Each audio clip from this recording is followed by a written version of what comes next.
Happy New Year. Today is January 1st. Today, we celebrate the dawning of a new year and Kwanzaa. We are celebrating today the principle of Imani, which is the Swahili word for faith. I know already that the community church has a rich tradition of celebrating Kwanzaa already. And I know that this is my first time celebrating Kwanzaa with you all. Rather than trying to interpret your traditions for you, rather than trying to explain or recreate a meaning for this community, I thought I would do something else. Kwanzaa has a deep and lasting impact on me. It is a formative tradition in my family of origin. Today, I want to instead share my Kwanzaa with you. In this way, my message today could be considered a testimony. What is a testimony? Does that word sound familiar to some? It's a very Christian-y word. Testimony in Christian speak, where I come from, is the story of God in the life of a person. Now, a humanist testimony might be the story of wonder or awe or inspiration in the life of a person. Perhaps a testimony could be the story of love in your life, its presence or absence. Perhaps testimony could simply be the search for love. A testimony is the story of your life as it pertains to curiosity, as it pertains to coincidences. A testimony is a life story told in moments of wonder. Where have you felt deep peace, deep presence in your life? Where does your sense of purpose and meaning shine brightest? My testimony starts in my home. During Christmas, growing up, we talked about Jesus, sure. We knew that Jesus was important. It was a Christian household, but in practice, Jesus was more like the backdrop, a foundation of celebration, rather than the content of that celebration. Growing up, Jesus was understood, but often undiscussed as the meaning. Kwanzaa, however, Kwanzaa was much more real to me. Kwanzaa was material. It was visceral. There were objects attached to it. I didn't so much understand at the time what Jesus meant in the formulation of Trinitarian theology or anything like that. The presence of miracles and magic were part of my childhood life and world, but different. Kwanzaa was reality. For those unfamiliar with the holiday of Kwanzaa, perhaps you're joining us without an experience of the Kwanzaa tradition. It is a celebration of African cultural heritage, particularly in America. It is a holiday meant to strengthen relationships within the African diaspora and among African American communities specifically. Maulana Karenga, a professor, artist, and activist, envisioned this holiday and created for it a celebration. This tradition has continued unbroken every year since its inauguration in 1966. Kwanzaa lasts 7 days. We observe a different principle each day, and on the final day, that's today, we observe the principle of faith. Perhaps it is the same here at Community Church, but in my family of origin, our primary moment of celebrating Kwanzaa is on day number 6, yesterday. That is where we celebrate the Karamu, which is an enormous feast. We gather together with family and stay up late. It is good fun. I celebrated a little of that this week, too. Where I grew up in New Mexico, the community of African Americans was very small. Albuquerque is a small city. The presence of an Air Force base meant some diversity, but my family was the largest and most prominent black family that I knew in the city. The celebration of Kwanzaa meant specifically family. My home, the house that I grew up in, was never finished. Everything was always in process. My father, before he retired, was a contractor. This meant his leftover creative energy was often spent improving our home, a little bit at a time. For most of my elementary school years, my parents' master bedroom, what we referred to previously as a master bedroom, was always unfinished. And the memories of Kwanzaa that I have that are most fond to me are from that room. The smell of freshly poured concrete, sawdust, the cold feel of a room with plaster still drying. These were the materials. This was the setting for my Kwanzaa. Holidays were often kept in this unfinished space. I presume now as an adult to avoid making a mess of the rest of the house. What was a Christmas tree with needles falling down, wrapping paper and packaging discarded and thrown around, a process that was repeated when we received zawadi on Kwanzaa evenings. Zawadi being the Swahili word for gifts. These materials of holidays were what sank into my heart, the smell, the feel of it, the sounds of the rustling paper. Here on this table, I have brought pictures of what Kwanzaa would look like in my house. You can see this is the mkeka or mat that my mother would put out. That had a special symbolic and spiritual meaning. We would get quiet for the mkeka. In the basket with bananas and cucumber is an image of the kinara I grew up with, also unfinished. It is the symbol and foundation for our Kwanzaa celebration and the inspiration for the kinara that we have here. This is the kinara from my home that I celebrate with my children. And on the far side, you can see the baskets that my mother procured from Accra, Ghana, for the purposes of our celebration.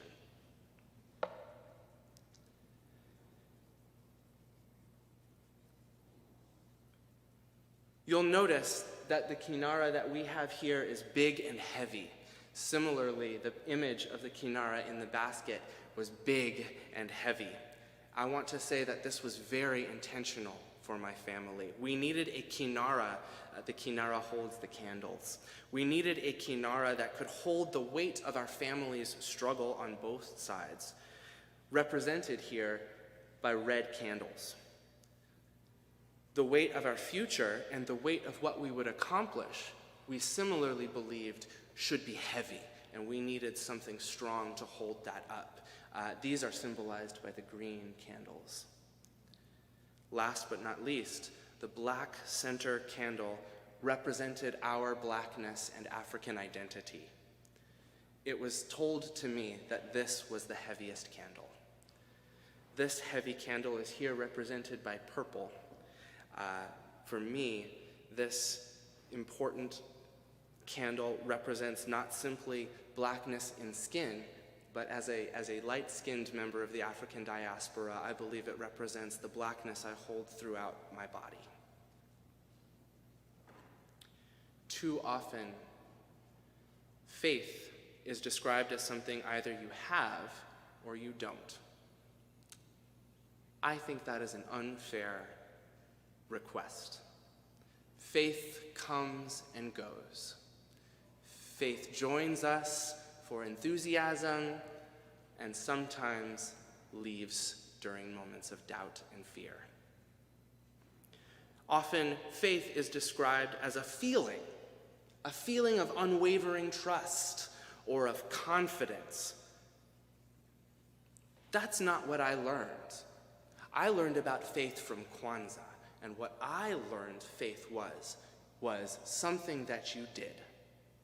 Something you did either every day, or every week, or every year. I learned that faith was not meant to be a feeling, but a behavior. We act out faith by doing things consistently and by remaining trustworthy in our efforts. I mentioned at the beginning of the sermon, my family was the largest and most prominent African American family that I knew when I was growing up in Albuquerque. Now, this is largely because of my grandparents, who had an outsized influence on their community. My grandfather was a football player, and in his line of work, it became something of a family business. My cousins, many of whom followed in his footsteps, continue in that tradition and continue in that industry. I often found outside of my home, there was a tacit assumption, no doubt based on the inequality we experience and see visibly in our world, that I come from very humble means. I struggle sometimes with how to represent my upbringing. There is absolutely humility there. It is true that my family lived and continues to live humbly with intention, and the times that I spent with my family were marked by a certain indulgence, by a certain abundance.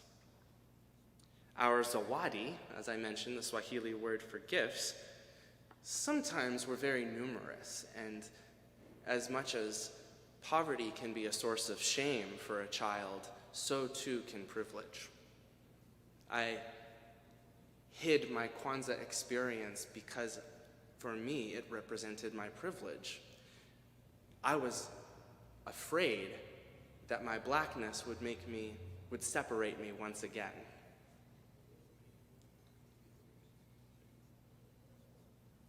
In my household, we understood that it was neither beneficial or enjoyable to revel in material abundance, but that dissonance between the unfinished space we were sitting in, a room that was uncompleted with plaster and concrete, up against the expressions of privilege that this holiday represented for us. It presented a deep conflict for me. Kwanzaa became my secret. The rest of the year, I went out into the world, and without speaking, the world saw me as a poor black child. On the week between Christmas and New Year's, I became a prince. I felt myself descended from kings and queens. I was limited by no force on earth. I believed in my own power. It is this discrepancy between how I saw myself during 1 week and how I saw myself the other 51 weeks that became a source of tension for me at first, then pain, then, I like to think, wisdom, and then, finally for me now, it is a source of great strength. I recognize that I am a mess. I am a mix. I am just as much a product of the colony and the colonizers as I am a product of the colonized. It is difficult to be vigilant. It is not difficult to be swept away by a crush of American capitalism, and with it, American racism.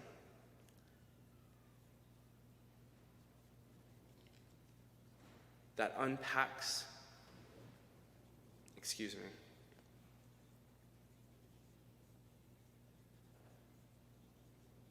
To be swept away by American racism is to not unpack the legacies of colonial thinking and race-based consciousness in our ongoing struggle.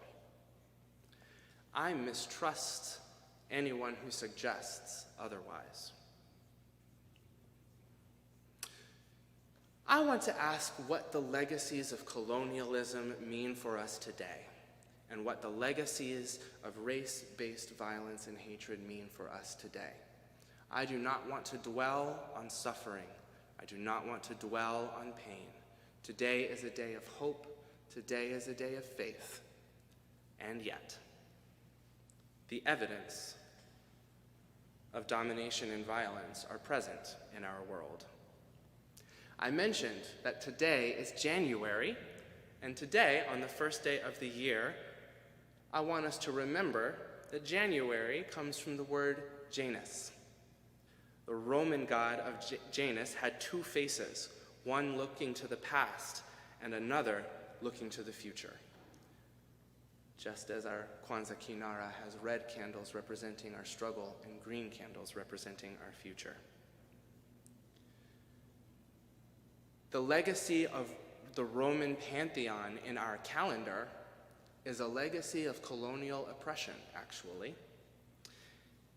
And while our calendar still bears the scars of Roman imperialism through the names of our months, I imagine there are not many today who still worship Janus, or who bear his symbols or articles on altars as devotional symbols. It's not often discussed that the Roman pantheon existed within a culture of racism not so different from our own. The discipline in the ancient world that categorized people based on what they looked like and based on their ancestry and physical appearance was called phrenology, and it was a discipline. It was used frequently to justify Roman brutality. And I say this just so that we might recognize the remnants of colonial domination we have inherited in the form of culture, and they are not benign. They represent loss of life. They represent loss of culture. Likewise, we forget that what was the Roman Empire, once hostile to Jews and to followers of Jesus, in the 3rd century ushered in thousands of years of Christian cultural homogenation and oppression in the form of the Holy Roman Empire. I argue the Roman Catholic Church has perpetuated more damage, presided over more loss of life and human dignity, particularly through the transatlantic slave trade, than any other existing institution. By virtue of the Roman Catholic Church's longevity and enduring brutality, I struggle to justify its continued existence. These remnants of past imperial domination are too often severed from historical meaning. We hear the word January, but the word doesn't call to mind anything specific. But perhaps it could. Christmas, likewise, comes and goes, often with no mention of how themes like liberation or an incarnate God have important, urgent meanings for a world like ours, marred by violence. God infused this broken and dominated world with hope and excitement. I don't think that should be lost. We can be distracted by the shiny things of our world, stories of Santa Claus or the material remnants of these rituals, and aphorisms about Christmas time as a time for joy and generosity. And we can recognize these mechanisms of cultural transmission are institutionalized and cannot dismantle their own legacies of power.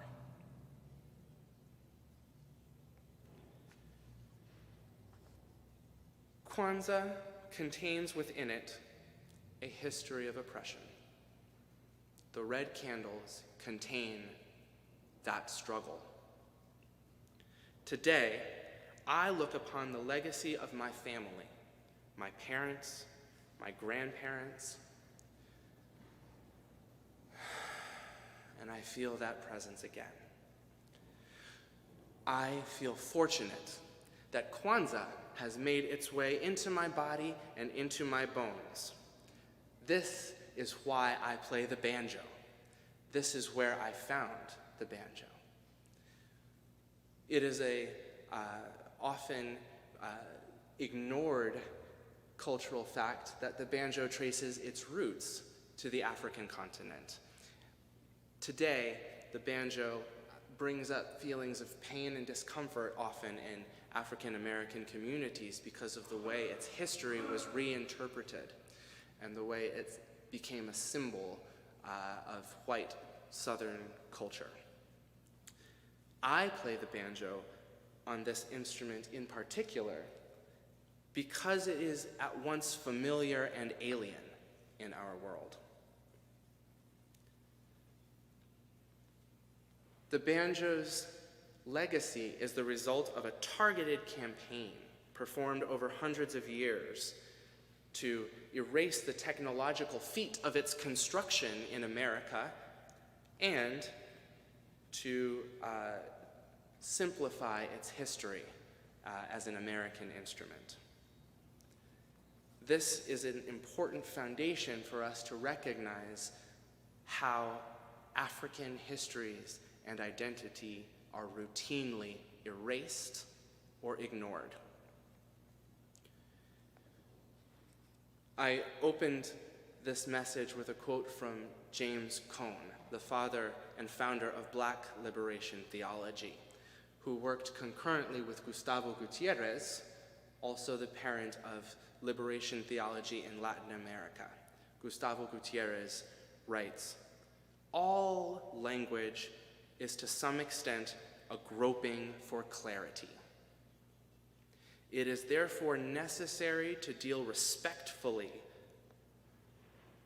with others and with what they think they find in works written from this theological perspective, that is liberation.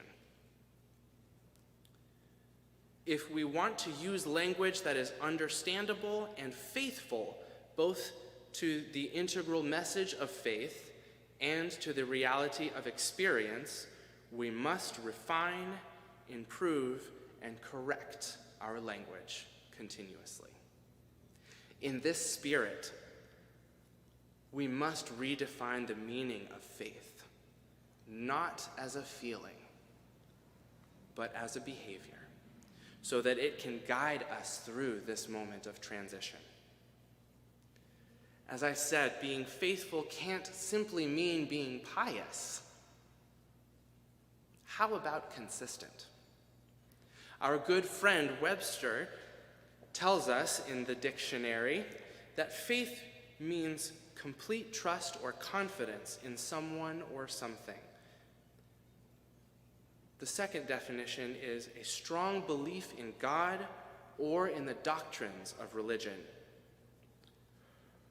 This is what I find most important. Faith is based on spiritual apprehension rather than proof.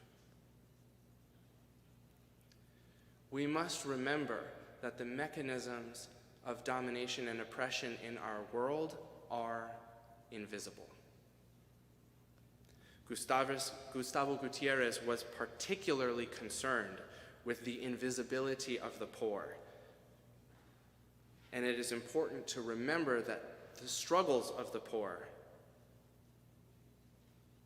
are our struggles, our problems, and that any experiences of oppression are our experiences of oppression.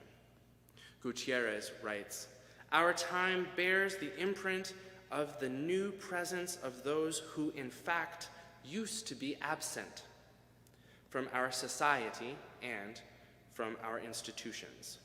By absent, I mean of little or no importance, without the opportunity to give expression themselves to their sufferings, their comrades, their plans, or their hopes."